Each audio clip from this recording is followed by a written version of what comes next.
Hello, and welcome to the show that, despite the pleas of our families and friends, simply will not stop talking about D&D.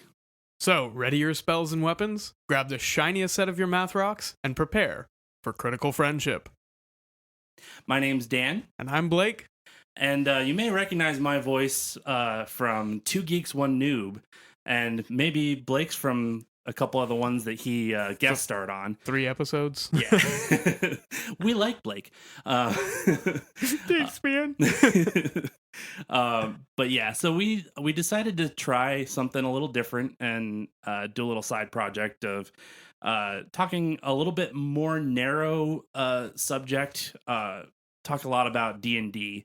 We've done several episodes about D&D on Two Geeks One Noob, but It's almost like that's like the thing that I do. and we both love it. So we figured we'd try something a little bit different and new. And so today we're going to be talking about D&D homebrewing and world building. So Blake, how do you want to do this? All right, so homebrewing. It's a pretty daunting subject. It's a pretty daunting task when you're just like, oh, I'm going to do a homebrew campaign setting and we're going to play in it. And it's just like, okay, where do I start? Yeah. And you're sitting there staring at the blank page and just going, oh, crap. I told my players I was going to build this, and now I have to actually sit down and, do this thing. Yeah. Yep. So I've run a D&D homebrew setting for quite some time now, and Dan, when he decided that he wanted to do some homebrew, I was kind of helping walk him through some of the stuff, and we kind of decided to merge my homebrew with his homebrew. Yeah, and I'm super excited about it. Yeah, it's pretty fun so far.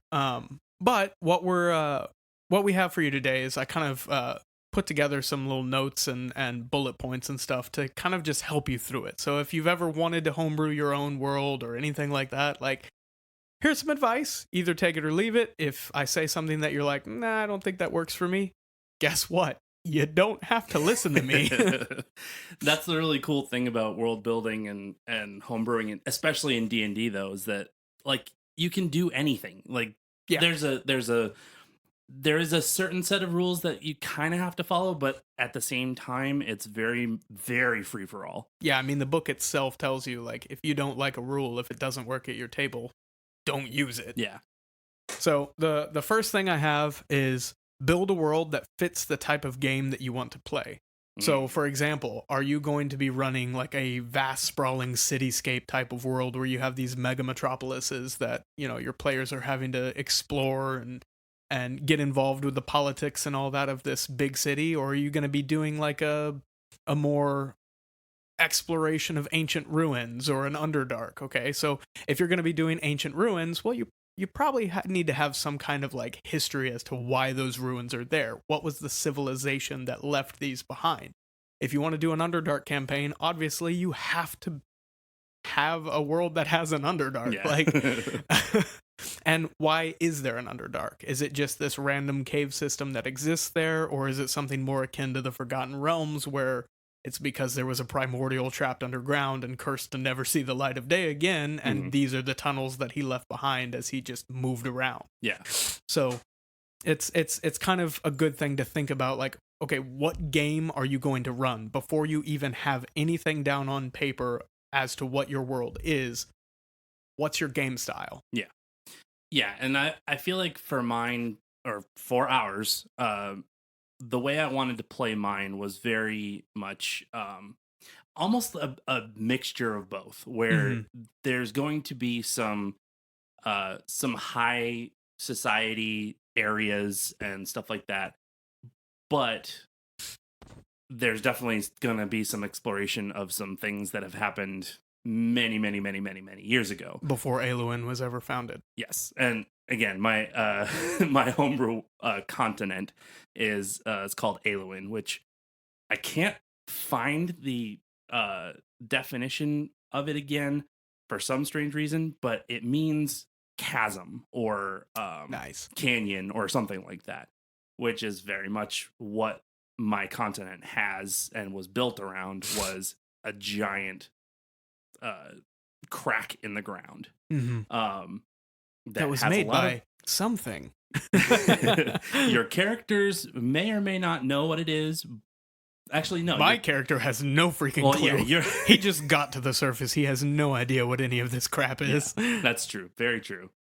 So the other players may have some idea, but not to the fullest extent. Hmm.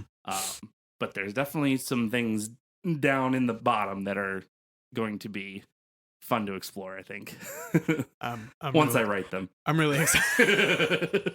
Well, we'll get to that later. Yeah. So another little point that we have in here is something that I think you slightly just touched on. Okay. Leave gaps. So leave gaps in the lore and in the map. You don't have to plan out everything all at once. You know, if you have drawn up this huge, intricate, complicated map, and you've detailed out every single town, every single shop, every single everything, and all of the lore and all of the gods and all of the everything, well, then you don't really have any room for your game to shape your world. Yeah. Right? So, and this kind of goes back to something I was going to say on the last point. It just completely slipped my mind.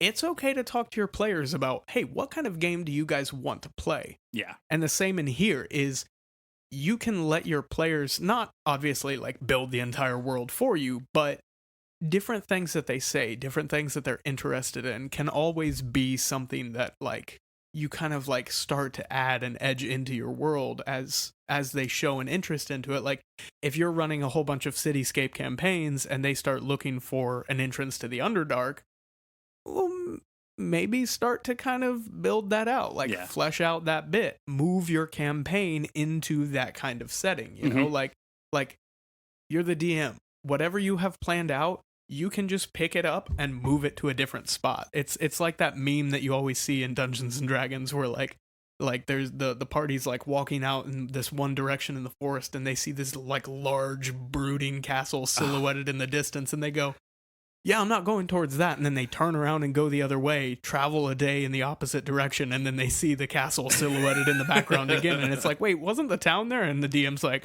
yeah, it was.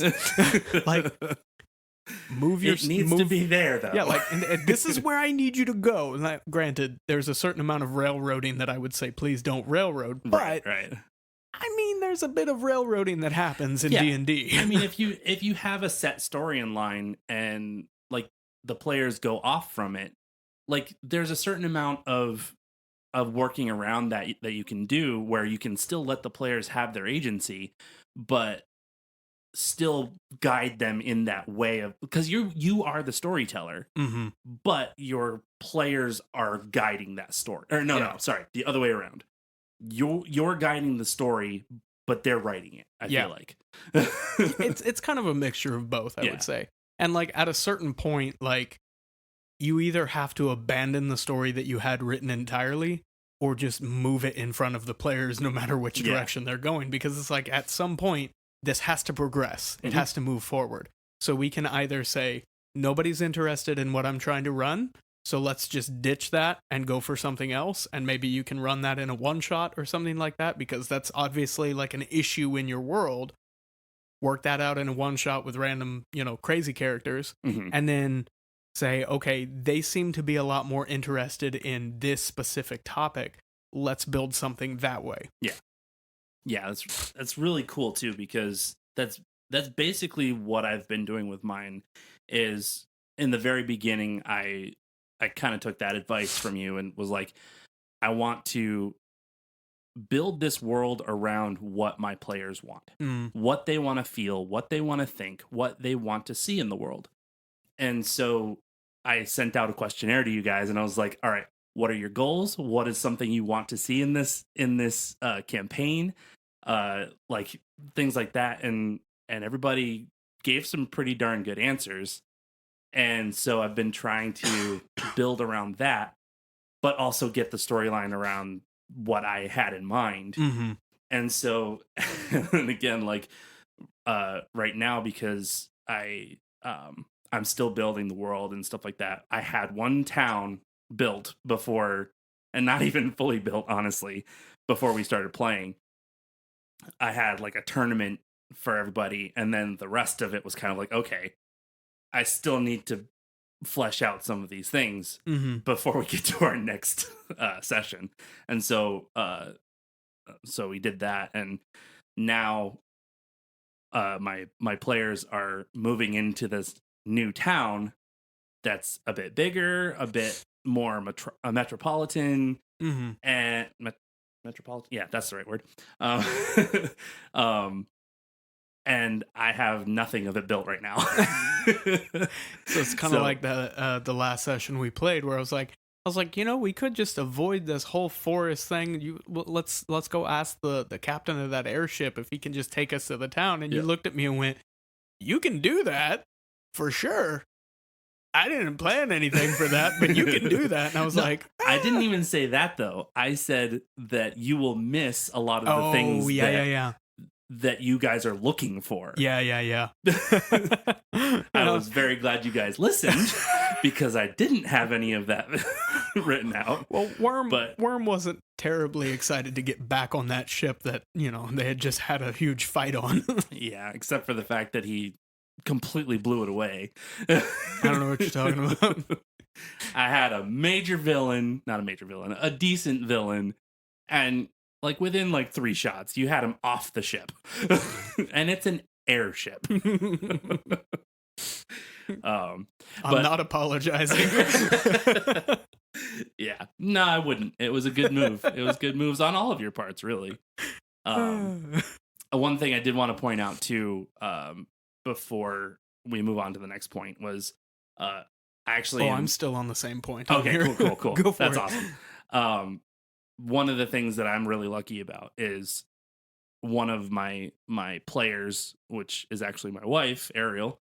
Um, she built her character to be a help for me Hmm. in the world because she's traveled, she's been around, and so she knows, like her character knows the world. Hmm. So she's actually helping me build Because it. none of our characters do. Mine's Right. from the Underdark, didn't even know the surface was this thing. My wife's character is from the other side of the planet. Yeah. And then Joel's character, I don't know, where is he from? I think he's from the same area as Heather's character. Okay, got it. Or at least on that side of the world. Okay. I don't know if it's we honestly haven't gotten through that particular like I asked him where he said he was from, and he's like, I think from Blake's side of the world. Jot down a note real quick. Ask Joel where he's from, or where Ozzy is from. Yeah. Yep. But yeah, so I'm really lucky where I get to work with my wife on building this world because, and I'm obviously building it with you as well. Yeah. But like she's helping with the maps, and she's a phenomenal artist, and she does interior design and stuff like that. So she has this mind for it that just blows me away. So That's funny. So when I first made this homebrew and I was running a campaign in it, I would bounce ideas off of Heather, but her character was kind of the exact opposite. So like she was very helpful as a person. Her character was a chaotic evil halfling that wanted to take over the world and conquer people and basically enthrall people and to be mind slaves and stuff like that. Oh, jeez. And so whereas Heather was super helpful, Zanelli was an absolute nightmare. That's awesome. Yeah. So one of the other things I wrote down in this same thing, because I kind of got stuck up on this when I started doing this, is I was like, oh, I have to plan out all this stuff, is gods and factions, right? So I looked at the list of different cleric domains and went, oh, I have to have a different god for every single cleric domain and every single thing like that. And like, okay, there's going to be all these factions that are going to be important. And like, what if I have somebody that wants to join like a thieves guild? I have to plan out a thieves guild for the city. And what if somebody wants to do something like the Lord's Alliance or, something like that? And I was trying so hard and focusing in so much on like building all these tiny little details that like for several weeks, I didn't prep anything for the actual story to move forward. And so it was kind of chaotic when we would get to the table and they're like, oh, what are we doing? And I'm like, I don't know. What do you guys want to do? And then I was ad-libbing everything. Yeah. and that wasn't right.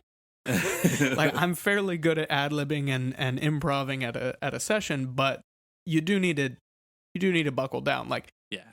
if you have a person playing as a cleric, and this is what I ended up doing. I had a guy wanted to play as a cleric, or he was a fighter and he wanted to multi-class cleric. And I said, "Okay, what domain are you picking?" And he chose life domain. And I went, "Okay, what kind of god do you want to follow?" And like, we weren't streaming it or anything, so it didn't really matter. And he picked one of the goddesses from the Forgotten Realms. Mm-hmm. And so I was like, "Okay, cool. That's great. You can have that as your goddess. Like, Yeah. let's do that." And then the only other times that I brought in different gods or goddesses was when it was necessary to the plot. Yeah. So like, I didn't, like, I just abandoned that Google Doc that I was writing out and just went and was like, "Okay, what do I need for this specific thing?" Yeah. And then I just never really messed with it until somebody would ask, like, "Hey, is there a church to something like this, or a temple to something like this?" And I was like, "Yes." And I would kind of like give like a very brief, basic thing of something that I just like had either planned a little bit of it earlier or just straight up pulled it out of my butt right there at the table, and then said, "Yes, there's this," and they would kind of go and do their thing, whatever. And then I would go and write that out and plan that out. To where it's like, okay, since somebody has shown an interest in this, let me flesh that bit out. Yeah. Yeah. And that's really cool too, that's such a D&D staple, is being able to take what the players say and just flesh that out to what they want it to be, but you can have your own input on it, and or not input, but like, you can have your storyline fit with that. And I love that. Yeah. I think it's going to be a little bit difficult for me in that sense, because in my world, I'm making it where it's only one God. Yeah. As a Christian myself, I'm like, I always struggle with that, where it's like, okay, do I bring this kind of stuff in, or do I kind of shape it around my faith and go, okay, there is one God, but there's also these other things that can help when you need it and stuff like that. Yeah, so I think what we decided, because it's the same world, and obviously on my side of the planet, they all believe in these, polytheism, all these different gods with different domains. Yeah. And then on your side, and there was, on my side, there was one god that kind of made all the other ones. Right. And so on your side, the belief was there is only one god, and then the rest are like, they were like angels, demons, or like very powerful beings, sort of similar to warlock patrons. Yeah, definitely. And my wife was actually asking me, she was like, "Well, how do you reconcile those two ideas?" And I was like, "Well, how does our world reconcile it?" Yeah. Like, I'm a Christian too. And one of my best friends when I lived in College Station was Muslim. Mm-hmm. Well, how do we reconcile the different belief systems that we have? Yeah. You kind of just say, like, you believe what you believe, I believe what I believe, and then you get along. Like, you meet somebody from the other side of the planet that believes in multiple gods, whereas you only believe in the one. Like, well, are you going to sit there and fight each other over it? Or are you going to say, well, I believe in this? Yeah. I think definitely again, it's one of those things where you have to reconcile it to yourself of like, well, I believe there is one true and living God. Mm-hmm. And then I don't know why we're getting into this, but like, well, because it kind of came up naturally. Yeah, like, it's part of homebrewing. Like, each character that we've built gets to decide for themselves what their belief system is. Yeah. Like, I myself am a Christian, but I don't know if Worm believes in any kind of deity at all. Right. Yeah. Yeah. So, and it's kind of cool too, because the other campaign that we're starting, the Starfinder one, I've actually started thinking about maybe making mine believe in a particular god, because there's two of them in there that I'm like, these would work really well for this character, and I think it would be fun to try to work that in, but that's a whole nother story. Which you can ask about later if you want, but we may down the road do some Starfinder stuff, but we're only now dipping our toes into it, so we're not by any means experts on that. Yeah, no, not at all. But yeah. Yeah, so the next point that I have right here is don't feel like when you're homebrewing, don't feel like you have to include anything. Don't feel like you have to include everything. Mm. Like I know a lot of people have problems with the concepts of monks in their high fantasy. They don't like the Mm. monk class. They think it's kind of silly. Yeah. Well, if you don't like it, don't use it. Don't have it in your game. Right. If you think that it's silly that there's like 87 different subraces of elves, don't have them. Like it's your world. You're allowed to say no to things. Now, I will put the caveat in there of having been a dungeon master and a player, don't cut something out of your world and then not tell your players about it. Mm. Like if you've just decided that dwarves are not allowed in your world and then you show up to the table and 3 people have made dwarf characters, well, that's your There's a problem. fault. Like they're going to have an issue with that and that's your fault. Yeah. You messed that up. So like if you like don't feel pressured to say yes to every single thing. Mm-hmm. Like you don't have to. If you think that Arakakra are dumb because they get to fly 50 feet at first level, whereas most other characters have to reach 5th level to get the spell fly, just say that they don't exist in your world. Yeah. Or they're not a playable race. Like you're allowed to do that. You're the dungeon master. And I'll say that I tend to be on the more free-flowing Oh, same here. thing where it's just like, if you want to play something like that, go right ahead. Like I love giving people what, like, to an extent, whatever they want. Like obviously I'm not going to give them a legendary weapon. I would like a Vorpal bow. Yeah, I'm not going to give a legendary weapon out just because they want it. I'll make them work for it if they want it. But like, if you want to be a flying bird creature person, go for it. Yeah. But like you said, like you don't have to be that way. If you want to be more strict in what you want in your world, that's totally up to you. Yeah. I think within reason in some ways, because you don't want to make your players upset because they wanted to play this particular thing and yeah, they're not able to. Like you really wanted to play a kobold and then the DM said, no, I don't like the fact that they have pack tactics, no kobolds. Right. Yeah. I was like, well, that's kind of a bummer. I get it. Yeah. It's kind of a bummer. Like I even tell my players, and this is how we ended up with the wacky characters that we had in Icewind Dale, like if you find a homebrew that you like, or if you have a character, like David came to me and he wanted to be a Mind Flayer bard. Mm-hmm. And I'm like, well, there's no official stat block for that. Give me 5 minutes, I'll find you one. Yeah. And I went and got a playable Illithid race and said, here you go. You can play as a Mind Flayer bard.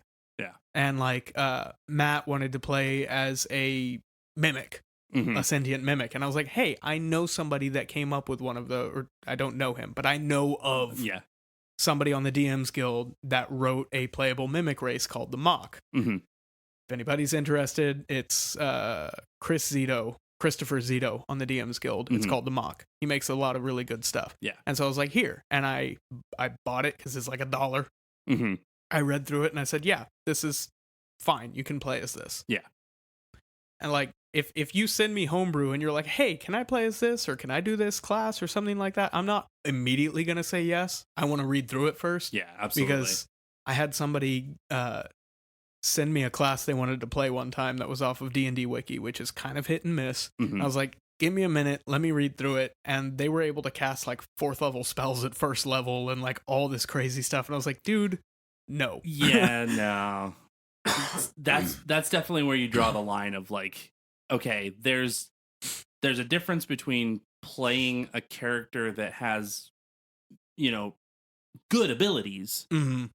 and giving someone something that they shouldn't have at all. Yeah. Yeah. But yeah, definitely not doing that. So the other thing on this same point is that not every concept from canon D&D has to be included into your games. Yes. If you don't like the fact that magic comes from the weave,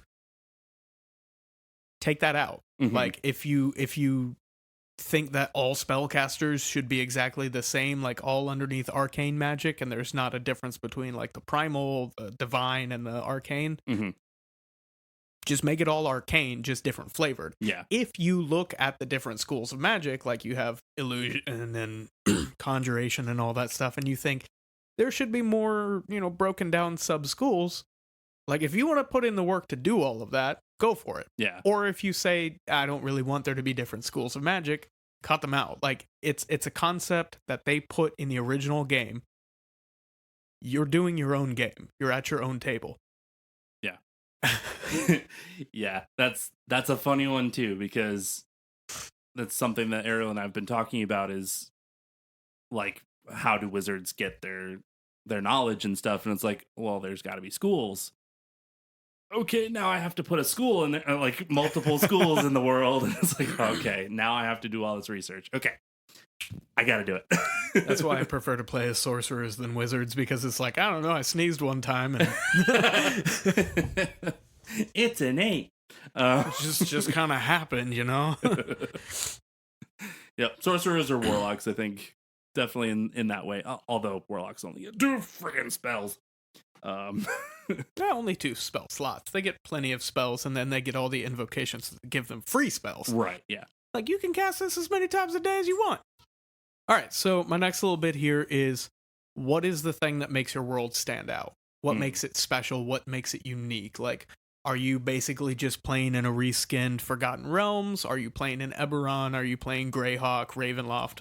Or have you truly made something special to itself? What actually makes it stand out? What is the feeling of your world? Like when your players are walking around through a city, does it feel like this fun kind of happy-go-lucky romp through a city, or is it dark and gritty like the Ravenloft setting, or is it a complete set of hopelessness or a feeling of hopelessness like you would get in some of the darker, like the grimdark settings? Like what makes your world different than the standard default setting in Dungeons and Dragons? Yeah. And the way you do that is, obviously, that kind of ties back into what kind of game are you running? Right, yeah. But the way you do that and you get that across is you have to set the scene. So you may not be the best orator. You may not be a great writer. Hi. But set the scene, paint a picture. Tell them what they see, what they feel, what they smell. Like what, like is there like this, like when you're walking around Barovia in Curse of Strahd, you get this like sense of just oppression. Mm-hmm. And there's almost like a spiritual pressure around you everywhere you go. So what do they feel when they're walking around the city? Like, is it a joyful place to be? Is there this like deep set sense of dread, but they can't really put their finger on why? Is it the weird sense that something's wrong, but you don't quite know what, that we had when I ran the False Hydra? Like, what is it? What is it about your setting that makes it unique? And how do you get that across with setting the scene? Yeah. Go ahead and if you can, what would be an example of something like that you've used? I actually have something for this. All right, cool. So my players were going to let me see if I can find it. It's in my notes. They were going to a very dangerous place. Mm-hmm. And so the reason I'm asking this right now, especially because I have been struggling with that myself, with trying to describe the world in a way that makes people feel things. And like, I don't want to just be like, oh yeah, there's a building, oh yeah, there's a tree over there. No, like, and I'll say this, I love the way Matt Mercer does it. I know he has a team of writers and he has a team of producers and stuff like that help him do this. I know he does a lot of it himself. But, and I know it's his job, but for me, like, I at least want to throw enough in there of like, you're walking through this town and it has this, and it has trees that look like this, and it has a building that has this, and stuff like that, to make you guys feel like you're there, Yeah. and so yeah, go ahead and So this was something that I wrote out, and I got help with this Mhm. because I am by no means a great writer. So I had somebody spell check it because I'm dyslexic. I had somebody grammar check it because I'm dumb. But my players were going to this very, very dangerous place. It was an ancient kingdom that long ago got destroyed. Mhm. And nobody really knows everything about it, but there's this massive tree that was planted. It's called the barrier tree, and it completely cuts this kingdom off from everywhere else because it's so dangerous and it's so volatile, Mhm. and it was spreading. Like the corruption that was coming from it was spreading. So they worked out a deal and they were able to get to the other side of the barrier tree with some help. And I wanted to make sure that they knew that this place was different from where they just came from. They just come from a kingdom of like druids where everything's kind of lighthearted and like nature has taken a lot of it, but it's like kind of cultivated nature, and the cities live in harmony with the wilderness. Mhm. And so they get to the other side, and I read them this. As you reach the moss-covered ground in the cursed kingdom of Pokethrin, you feel an immediate sense of dread. Now, obviously, I had ambiance going with this, Oh yeah. which just made it so much better, because I immediately switched it. You feel an immediate sense of dread rising in the still air. This place is different. Foreboding, abandoned yet waiting, poised like a venomous snake waiting to strike. Still, yet utterly dangerous. A thin mist hangs in the air, reaching out like skeletal fingers, creeping and curling in the direction of any movement. The trees towering above seem to be holding their breath in anticipation for what your arrival will bring. Leaning in, looming and watching in dark solitude. Do you feel it? The land has been waiting for you. This place knew it wouldn't be abandoned forever. It reaches towards you with the shadows ever moving in the corners of your eyes. It calls your name in the whispering of the wind, like the hoarse, dry whisper of a dead man. Ooh. I wanted it to be very understood that this place is different. Yeah. This place is dangerous. This place is deadly. Yeah. And from that, because I didn't outright tell everybody, like I had told them in the beginning of the campaign, like some things are not going to be your level. Mm-hmm. Some combats, if you start getting into it, you might realize very quickly, oh, we should run. Yeah. When they got to Pokethrin, they understood, like, oh, this is what he meant in the beginning of the campaign. So there were several times where they would start getting in a fight and be like, guys, we have to get out of here. We're all almost dead. Like, just go. Yeah. And would have to take off into the woods. And like literally any action they took was weighing the danger of doing one thing versus the danger of doing another thing. Yeah. We're camping at night. Are we going to start a fire? Last night we didn't start a fire and we got attacked by a swarm of shadows, which if you've never used shadows as a DM, they are absolutely lethal. Mm-hmm. You can wipe out a party of level 20s with a couple of CR 1/4 shadows. Oh my gosh. Yes. So we didn't light a fire last night and got swarmed by shadows. Do we light a fire tonight? Because we've heard something hunting and stalking us throughout the woods. Yeah. If we light a fire, it's gonna know where we are. We don't know what it is. Is it worse than the shadows that we had to fight? Is that the one that you had told us about before, where you had the sound effects of the... Yes. Okay, Yes. all right. I used, if anybody has Mordenkainen's Tome of Foes, I used the Lonely. It's a creature under the category of Sorrow Sworn, and it was hunting them throughout the woods, and it has spiked feet.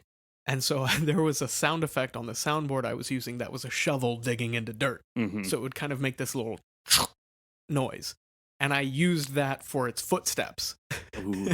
And so like whenever they were kind of getting off track or, you know, going down a rabbit hole and kind of just chit-chatting at the table, I would start using that sound effect and increasing the volume on it. And then like every now and then would just like click it like 4 times really quick. So you'd just hear...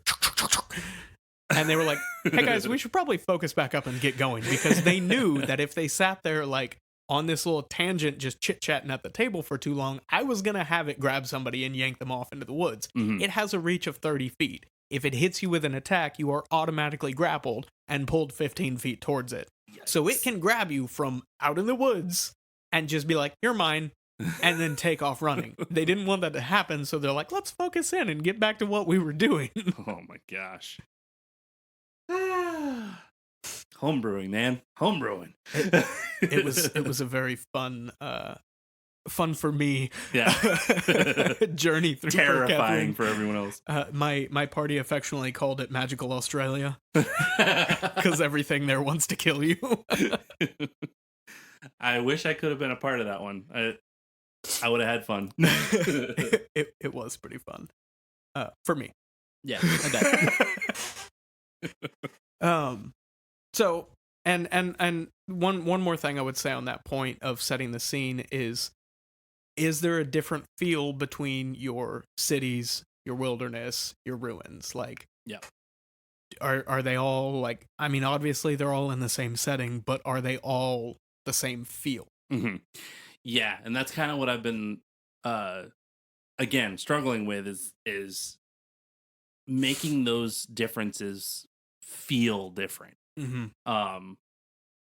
Like describing those things and making them feel like, okay, we are in the forest now, or okay, we're safe, we're in a town, you know. So it's like I definitely want I want to get to that point of being able to describe that, so at least well enough for people to feel that. Mm-hmm. Yeah, absolutely. And I feel like in the sessions you've done so far, like we've mostly just been in one city, and then we traveled outside of it a little bit, and then we came back, and then we went into the woods. Like there was definitely a different feeling. Like it's not like this massive change. You know, we were in the woods outside the city we had just been in, so it's not going to be like this huge drastic change, but like there was an obvious difference in tone. Yeah. Because now we're not like standing around the hustle and bustle. We were traveling, and my character and the other stealthy character went up ahead, and I was like, well, crap, we're not traveling along a trail. We have to figure out some way to like show them where we're going. And of course my character came up with the worst possible idea of showing them which direction we went. But I mean, that's kind of just his character, you know. Yeah. That was pretty fun. I liked it. Saw all the gold laid out on the ground, and they're like, oh my god, worm. Hey, at least you got it all back. Yeah, I mean, technically your wife's character has it. I don't know that she gave it back. Yeah, that's true. She picked it all up, but she's kind of the one that's in charge of my finances because Worm's an idiot. And she has a high enough perception to be able to be like, oh, yep, I see him. All right, so my next little point is start off small and simple. You know, aim small, miss small. Aim small, miss small. Except I'm kind of saying the opposite here. Start off small. Like, plan for the small region you're gonna be in. Mm-hmm. Like, you don't need your whole continent mapped out. You don't need your whole world mapped out. Yeah. Right. So like when I homebrewed mine, I went and like drew out this whole map. Like I had Heather help me out. Like I did the dice trick where you like dump a bucket of dice on a map and then kind of cluster them together and use that for the shapes of your continent. Mm-hmm. And then like I was trying to put like all these cities on here and all these different places. Like I have like 5 or 6 different continents that all have like different kingdoms, and like I was trying to work on their governments and stuff like that. And I'm like, my guy, we're playing on this one continent, generally around this one city. Yeah. What am I doing, you know, thousands of miles across the ocean that they'll probably never go to, working out the exact specifics of a war that they have nothing to do with, why the war is happening and how it's continued all these years. Yeah. There's no reason for this. I'm absolutely just bashing my head against a brick wall. They're not even there. Yeah. I mean, the only thing I could say about that though is that like you could say, well, how did that war affect where they are now? Not at all. It did not at all. It did not at all. But it could. It could. But in the game that I was running, in the story that I was telling, that like all the other continents, I used a couple of them as one shots where I would run like a little thing over here and they're like, oh, is that region? Because I had showed them the map. I was like, they're like, oh, is that region over here? I'm like, yes. I'm like, oh, okay, cool. It's nice to finally see a little bit about it. And I'm like, yeah, I mean, yeah. I wrote all this stuff. I might as well use it somewhere. Yeah, why not? But like, the continent that I was running on was the only one that I needed to do something for. Like, yeah. And again, it's that similar thing that I was talking about earlier where for me, what I'm trying to do is I want to have my continent and I want to know like where everything is, but I don't need to build them all out right now. exactly. I just need to kind of branch out from where you guys are, like get like so you have been in Cheapside, you're going to Trumbull. Yep. Trumbull needs to be built. Yep. I want to try to like start there and then build out from there, like the towns that are closest to it, and then go from there whenever you guys get there. Exactly. That's kind of the way I've been trying to run it. Is you guys don't need to know what's going on across the continent in the capital. Right. We're not in the capital. Yeah, no, you're several hundred miles away from that. Yeah.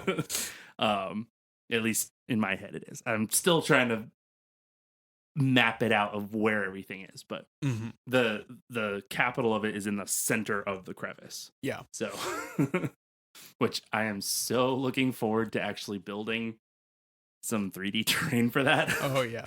It's going to be so much fun. That'll be wild.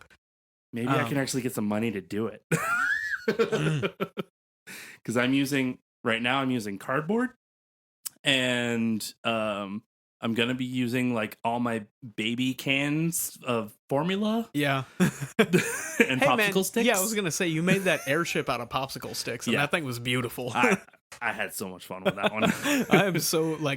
I am so proud of you for that one. That thing was epic.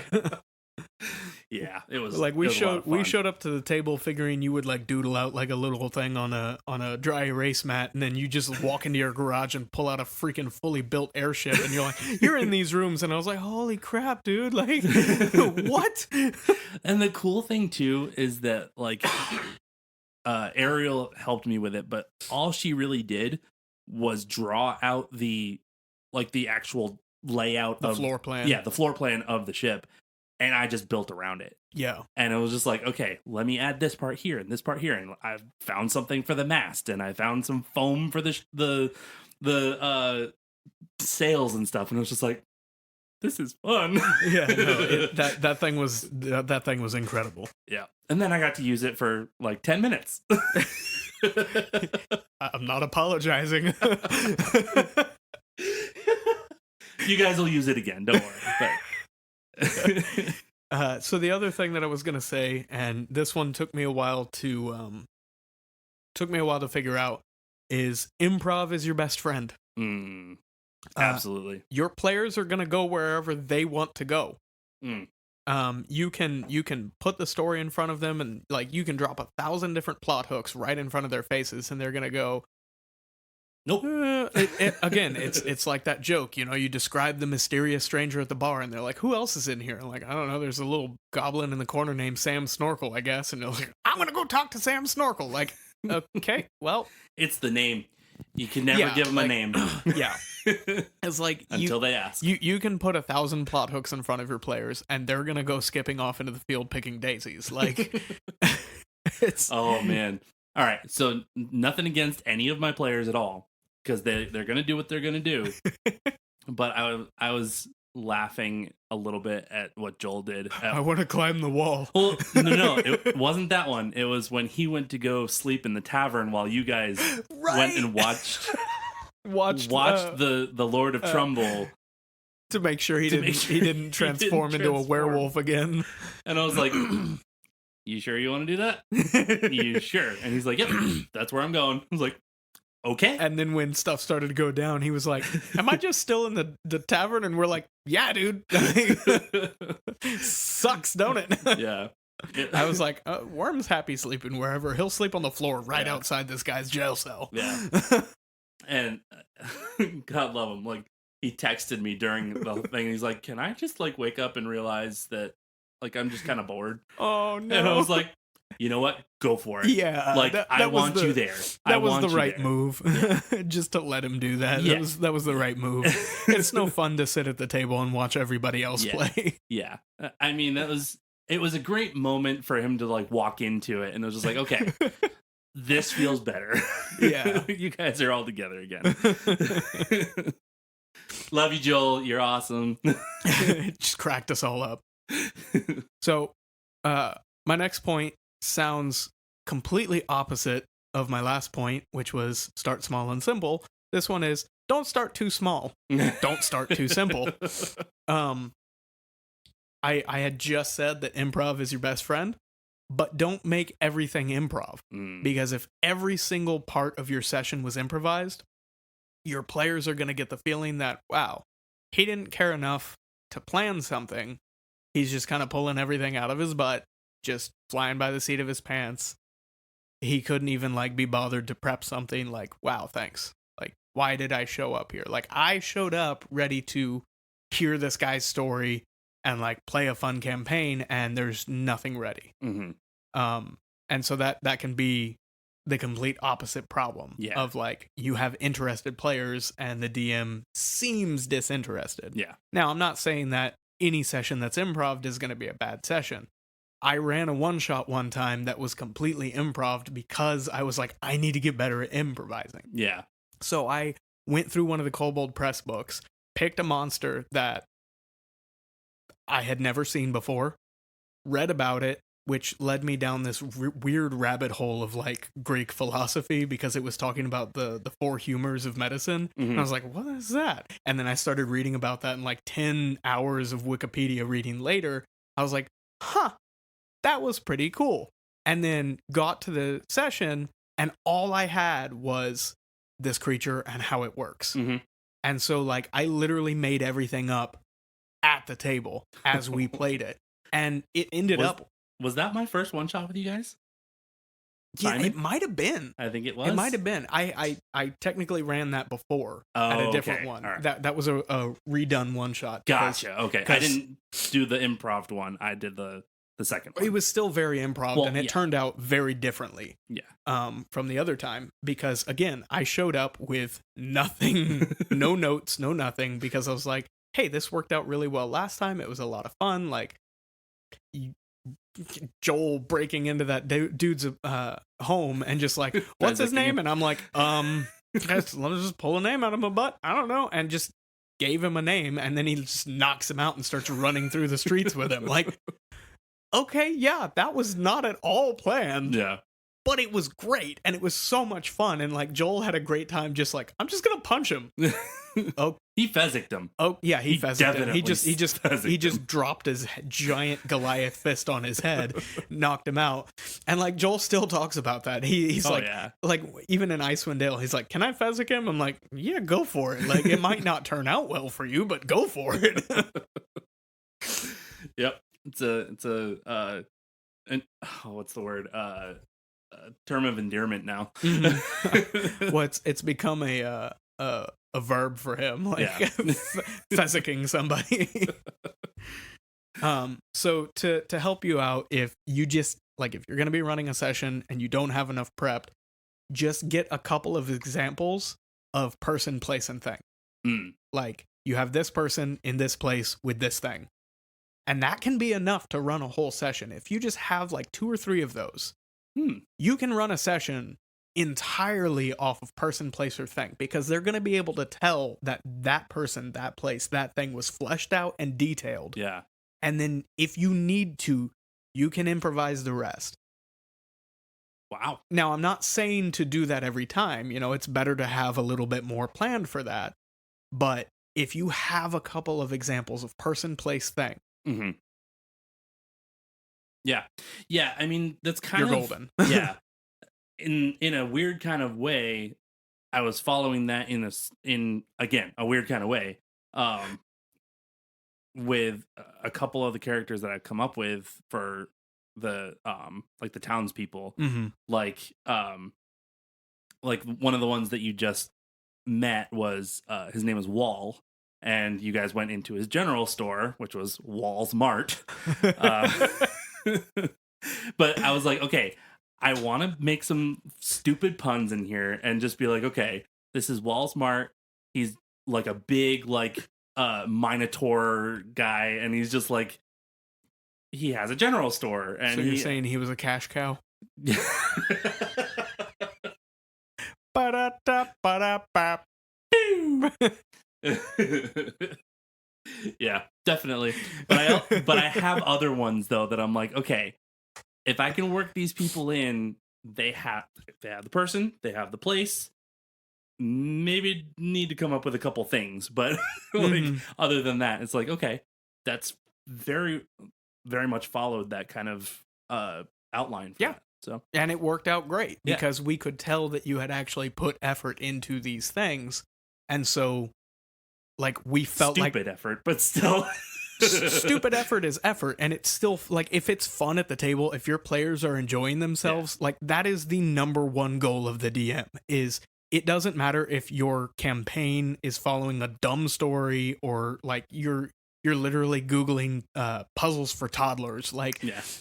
Or like if what Heather did with the page out of a coloring book. yeah, like she literally took a maze from one of my daughter's coloring books and ran a one shot based off of that.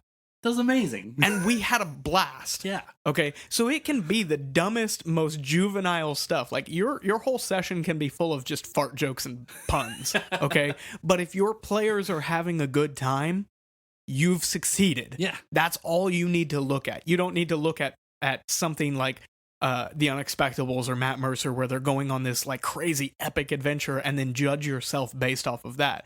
Your players had fun, you're doing a good job. Yeah. Absolutely. So Dan, Yes. I'm going to put you on the spot here. Oh boy. Okay. We're going to build a town together. Ooh, I like it. All I have here is a name and then some questions for you. Okay. So, the name of this place is Duskport. Duskport. Okay. Duskport. So, my first question, and this lies under a brief history. How did the town get its name? Okay. I would say that it is it could be built around a I'm trying to think if it would be better as a shipyard. No, not a shipyard, but like A seaport? a seaport or an airport. Mm-hmm. Like Because you not have airplanes, but because you have airships. airships and stuff like that. Yeah. Um, I think probably air An airship port. ship port. Yeah. Okay. A skyport. A if you skyport. will. Thank you. That's better. Skyport. So a town built around a skyport it is on the ocean. Mm-hmm. But they have like the high docks for the airships and stuff like that. Mm-hmm. I think So the docks are kind of built on stilts above the city, and it yes. kind of leaves the city in a perpetual dusk. Yeah. Not what you were going for? I was Okay. I was more thinking like in this part of the world the sun doesn't quite shine. Oh, I was gonna say we could build this, and if you want, this can be something that is used in our setting. Yeah. I figured that's kind of what we were Yeah. we were going for. But yeah, so like in this part of the world, I think this would probably be on the oh shoot. Trying to think like northwestern part of the continent where like the sun doesn't quite shine as much, like kind of like Alaska, Mm-hmm. where it's dark most of the year. Or But, kind like, of like more- kind of like that town that lives in that deep valley Yeah, where yeah, like they only get like an hour or two of sunlight a day. yeah. Oh, so I'm not thinking like nighttime, Mm-hmm. but more like a sunset kind of, or sunset or sun. What would dusk be? That's morning, right? Dusk, I think, is evening. Evening. So yeah, more of a sunset kind of Yeah. town where it's like always sunset, but then you get a couple of hours of sunset, sun each day. Okay, excellent. So why/how was this town founded? So let's start with the why. What was the purpose for somebody building a town or city? It could be a more of a metropolis. Hmm.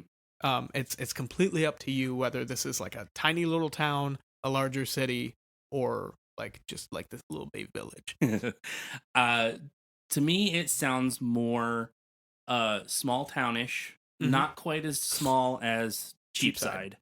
A little bigger than that, but still kind of small townish, like Beauty and the Beast's little town, it's Okay. quiet village. Um, So um, it's town size, not village right, sized. yeah, Okay, uh, but not city sized. not city size. Yeah, exactly. Okay. Um, there's So some. There's why is it some. here? Why is it here? Like I said, it's built around a sky port, Mm-hmm. um, where they needed to basically settle. Um, kind of like a New Englandy kind of thing where uh, they landed here and were like, okay, we need to build a town here and claim this as our own. Okay. What made them want to build it there, though? Like, is there some sort of natural resource that they liked there, or is it just like a good waypoint, like a good stopping spot for these skyships? I would say more so a good stopping point of like this is like again like this is where they landed. This is kind of where they needed to settle Mm-hmm. to build like yeah like a To be able waypoint. to be able to restock and stuff like Yeah. that. Yep. Okay, so in that time, what is its purpose now? Like, is it has it become like a trading post area where it's like, or just solely for restocking airships? I think it could definitely be a more trade Because if they're trading stopping, of goods and here to restock, they're probably gonna sell some stuff while they're right. at it. Yep. Okay, excellent. So we have airship port or skyport, Skyport. Yep. skyport. Um, not a whole lot of daylight. How is the town supported? Is there farmland around it, or do they get all of their goods coming in from the airship? So it's kind of self-sustaining in the sense that they're there to sustain the airships, but the airships are also sustaining the town. Or is there something there of value that they can actually like give back, Mm. I would say like that mining or logging, or is it a good tactical spot for a military outpost or something like that? mhm. I think for the area that I'm seeing it in on that more northern like it I can't see many farms there Mm-hmm. because it's a little bit more on that like colder air like And there's not a whole lot of daylight, right so they so don't get a lot of photosynthesis and all it's a that kind of fancy $5 word right there. stuff. um so I would say it could be a little more self-sustaining of because the trade comes in and out. Mm-hmm. Um it could be more self-sustaining or it could have more of a military at least more of a defensive area. Okay, Um so that leads to another question: defense from what? um What are they trying to secure this location against? mm, Is there gnolls in the area that have these roving bands that every now and then come through and they will pour through this valley where this place is? Was there one time a war between Aluin and like maybe an orc tribe that used this spot so they took it for themselves? Or is it just up in the frozen north there's some crazy creatures that every now and then will come down south and they're like, we just want to like have a presence here to make sure that that doesn't happen? mm, What is the military securing this spot against? hmm, Or are they worried about like an aggressive northern tribe of barbarians that comes down every now and then to steal resources? hmm. I have not thought too far into what's outside of the continent, so it would probably be something more so inland. Um This is why town building is fun, because it brings up so many questions. right. That's why I thought this would be an interesting exercise. Yeah, definitely. Um cuz I could definitely go like like Icewind Dale way of like, there's Yetis up Mm-hmm. there in the north. Absolutely. Um, but it's hard to say they're bad because Lalander's Because the lander was raised by Lalander's Yetis. mom is nice. Is she though? I've seen those scars he's got. Yeah, it wasn't the greatest of experiences there. And it left him with some psychotic PTSD. Mhm. It's like, oh, I got punched in the Some face. rage. I'm going to rage and kill him. Which was so fun last time. Anyway, It was. But yeah, I think I could go a bit more. Oh man, that's a hard choice because I could go for like You picked people military outpost. Well, yeah, that's good. Good point. Oh man, that's hard. And that's the other thing too, is that like I don't know as much about the different roving bands and stuff. Like I know about orcs and I know about yetis and stuff like that, but like I haven't delved too much into what could be more defense against. You know what I mean? Mhm. So that one's a little harder for me to come up with. So we'll put that as a to be determined. Yeah, question mark. Question mark. There. So defense against question mark. Yeah. Okay. Moving on. And this might go back. This might be an easy enough question to answer if it is a military style outpost. Who runs the town? Is it under military law, or does it have a specific noble like a lot of your other towns have? I think up in that area, it's not quite as settled by the center of Aluin's people. Mm-hmm. I think it would probably be more a military captain or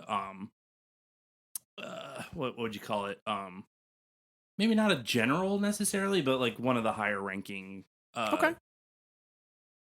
military type. So is it under like a strict military law, or is it for the most part kind of like a lot of freedom, and then if it hits the shan, they enforce martial law, and it's like now there's a curfew, now there's like regimental, like everything is plotted out. Probably more so that where if something more military happens, then it goes into that. Whereas right now it's not in a wartime or so laws are written laws are written and enforced by the military chain of command, but it's not like a super strict thing. Right. For the most part, it runs pretty overall. much business as usual for most towns. Yep. It just has the potential to, tighten up. Yeah. Okay. So that was on your history side. Okay. This is development. How many people live there? Now, you don't have to give me an exact number, like 876. Okay, no. Like, is it in the hundreds? Is it in the tens? Is it in the thousands? Is it in the tens of thousands? I would say it's upper thousands. Okay. But not in the tens of thousands. Right. Okay. So like I said, it's more town than city. So it's not a metropolis by any means. It's a smaller town with a strong defense system there. Enough military there to make it defensive. Whether it be from militia or from straight on soldiers. I would say I would probably put it in the like 6,000 to 7,000 people. Okay. Excellent. So these are some questions that I was like, okay, Heather, you're a player more than a DM. What would your character be looking for coming into this town? Mm-hmm. So she said, is there an inn? Oh, yeah. Yeah. Yeah. Since it is a port. Yeah. Yeah. Okay. What kind of shops are there? Definitely, I would say some supply shops for Resupplying the airships. Airships. Shop, shop, shop, shop. Airships. Uh, um, again, like it's a free flowing trade system, so there would definitely be general stores. There would be uh, there would be like I guess there would be an outfitter, like a blacksmith, armorer, things like that for the military. Mhm. Um, there would be weapons. There would be I'm trying to think what other things in a town that you would need. Um, One thing that I have found is very dangerous to put places is a magical item shop, because then your players are just going to go buy whatever they want, and then you have no real need to give them an incentive to Yeah. go and get stuff. yeah, that's the thing too with That was a mistake I made. uh, Don't do it. yeah, that's the thing with Aloin is your characters don't know this obviously, but I think you and I have talked about it, Mhm. where The capital is very the into capital enchanting yeah and- the capital was built by people who can enchant Mhm. items, and that's where most of the magical items reasons. because of reasons that have to do with the crevice itself. But it the enchantment side of things is very secretive. The most of the people don't know where they come from, Mhm. but there are magic shops enough to sustain that kind of work. Mhm. But not everywhere. Yeah. It's few and far between. So there would not be a magic shop in this particular town. Okay, excellent. So the next question is probably already answered, seeing as how it's a port city. How do the townsfolk react to outsiders? Uh, Probably pretty happy to see them. I think they would be accepting overall. However, I think they would probably see more of the same people in and out of the town because of the trade and all that. They may be suspicious of people they don't know. So it'd be weird to necessarily. see somebody outside of the norm. Right. It's But like not you have the same specific like skyship captains, and then it's a random group of like 4 people, and it's like, wait a minute, who are you guys? Yeah. Like, Like they're not aggressive. Like they wouldn't be aggressive toward them, but slightly suspicious of like, well, what are you doing here? gotcha. Just a little weirded out because it's different. Yeah. Okay. Is the town prominently one race? And if so, what race? I would say no. No? I would say there's multiple races there. It's a good mix. Yeah, very good mix. Okay. Because it's so close to the water, close to transport. I would say that there's many types of people coming in and out of there. And then that question was supposed to kind of be a somewhat of a jumping off point, somewhat going back to a previous question of that can help you flesh out how exactly the town was founded. Mhm. So who discovered it? Like if you were going to say, well, yeah, it's mainly elves. Okay. Why did the elves put up a trade post here, Right. But since it's a good mixture, that kind of does lead to who/how was it founded? Like, was it originally founded by military, or like you said, like a skyship landed here because they needed resources or materials, and then was like, we should set up a shop here. Like, Yeah. kind of flesh out like how it was founded. Okay.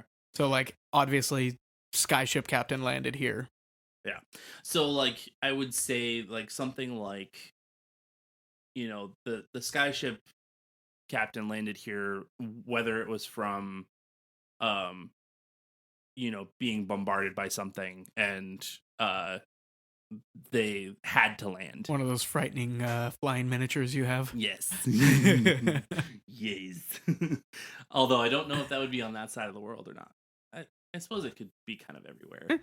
But But yeah, so they could have been bombarded by something and had to land and found this area of, okay, this is safe to land. There's not really anything here. There's nobody around. Um, why don't we just settle here and repair our ship and um Kind of put something put here so something, that other yeah, people can land and do the same. yeah, exactly. Okay.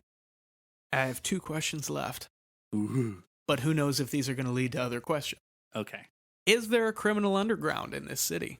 Oh, And I'm not literally talking about underground, but, like, is there a a secret. dark underbelly of the city Yeah. of criminal organizations? And you know what? With it being a port, smugglers is a very easy one Yeah. to just throw there. Yep. I was gonna say, you've asked me this question before in some of the other towns, and I'm like it's so hard to like. That's mainly wrap my because my mind. character's background is urban bounty Yeah. hunter, and so I'm like, hey, if I go here and I look for a criminal underbelly so that I can get some information, will I find one, or am I just gonna walk around and find that this whole town is vanilla? So yes, I would say that, like you said, being a port town, excuse me, there would probably be some smuggling here and there. I don't know if it would necessarily be an organized crime. Mm-hmm. It definitely could be. Like I'd have to flesh that out a bit more to be able to say for sure. But yeah, I would say there's at least some element of criminal underbelly. Criminal underbelly. Okay. And then my last question is, what is the general attitude towards magic and magic users? I think that they're pretty like the whole continent, I feel like, is pretty open to it being what it is. Mm-hmm. The continent was, or the city of Aloin was founded by this group of wizards. So like I don't know if necessarily the outskirts of the continent would necessarily be this way, but like I would say most of the people that are on this continent are like, magic is what helped us. Pretty okay with magic. Yeah. All right. There may be some groups here and there that are like, no, we need to keep this out. All right. But yeah. So we now have the bare bones town of Duskport. Now, obviously, there's a lot more that you can do to flesh out the town a lot more, but I wanted to do more of a simplistic, like, real quick, hey, let's just throw this together and see what we come up with. Yeah. And Dan, you did a wonderful job. Thank you. Golf clap. Well, thank you for doing that, preparing that, because that was really cool. I like that. Yeah. I'm gonna try to have stuff like that prepared for every recording, depending on what topics we're gonna talk about. Of course, next topic is gonna be, why doesn't anybody care when I talk about my D&D characters? I'm kidding. But yeah, I'm gonna try to have something planned out for each one of these, depending on what our topic is. I don't know what our next topic is. Yeah. Right at this very moment, but we'll figure it out. Yeah, I mean, so basically, just to kind of give an overview of this episode and what we kind of want to do with this is, we want to give the people listening a place that they can go to get basically not homebrewing, but like D&D tips and tricks, Some advice, have some fun with either building worlds, building characters. Oh, that'd be fun. We'll build a character one time. Yeah, that's definitely something that we need to do, because that, I think, people that are new to D&D will be able to listen to that and be like, okay, that gives me an idea. If these two morons can do right? it. I mean, I need to learn from you guys a bit more, especially you and Heather, because you guys make some crazy characters, and I love it. I love the quirks that you give your characters. Well, one of the we'll get into this more on like a character or an episode on character design, is a lot of people when they're building their characters think about like, okay, what does my character hate? Like, I'm playing an elf, they really hate orcs. Like, Yeah. okay, finding something that your character dislikes or hates or a natural enemy that they have is really easy. Hmm. Think of some stuff that they love. Yeah. Like Atreya, Heather's character. She loves potatoes. Hmm. And I'm gonna point this out. This was a character she made like 5 years ago, maybe. This Before was Dungeons and Dragons before the came out. D&D movie. Okay, this was before the D&D movie. She had already made a character that was a barbarian that loves potatoes. Difference being, she's a lizard folk. She eats them raw like apples. Super weird. Okay, so like, think of some things that bring your character joy. All right. Well, thanks for listening to Critical Friendship. If you have any questions concerning anything we discussed today, you can email us at criticalfriendshippodcast@gmail.com or comment on our Instagram at Critical Friendship Podcast, and we'll try to answer as many as we can on our next episode. But as for now, dang it, I rolled a nat 1 on giving the outro.